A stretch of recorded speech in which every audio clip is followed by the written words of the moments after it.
Salaar trailer 2 పేలింది. మొదటి ట్రైలర్తో పోలిస్తే సెకండ్ ట్రైలర్ కిక్కిస్తోంది. ఫ్యాన్స్ కి పండగ తెచ్చేస్తోంది. అంతవరకు బానే ఉంది, కానీ కేజీఎఫ్ తో ఈ సినిమాకు లింక్ లేదని దర్శకుడే చెప్పాడు.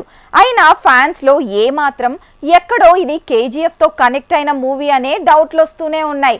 దీనికి తోడు కేజీఎఫ్ 1, 2తో 2 హిట్లు సొంతం చేసుకున్న తనకి సలార్ మూడో పాన్ ఇండియా మూవీ కాదు, రెండోదే అంటున్నారు.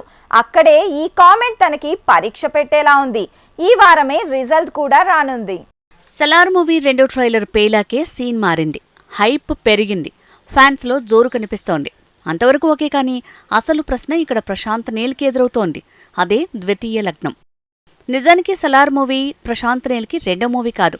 ఉగ్రం, కేజీఎఫ్ 2 ఇలా 3 వరుస హిట్లున్నా తనకి ద్వితీయ లగ్నం అనే ప్రశ్నే ఎదురవుతోందట. కారణం కూడా కేజీఎఫే. ప్రశాంత్ నీల్ ఇప్పటికీ 3 సినిమాలు తీశాడు, హిట్టు మెట్టెక్కాడు.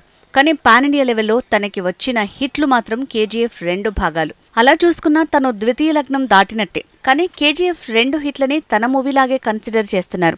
కొత్త కథతో వస్తేనే అది రెండో పాన్ ఇండియా మూవీగా కన్సిడర్ చేసేలా ఉన్నారు.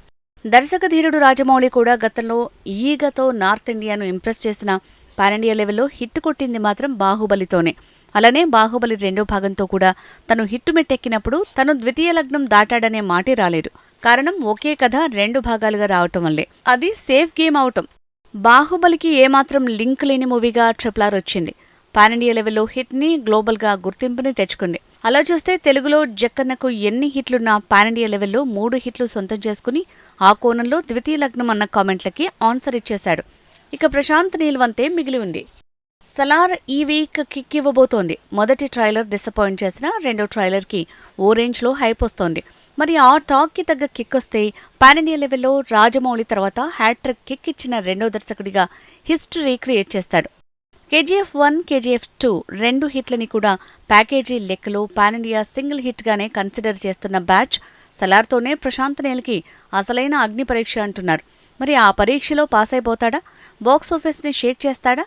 ఈ వీకే తేలబోతోంది.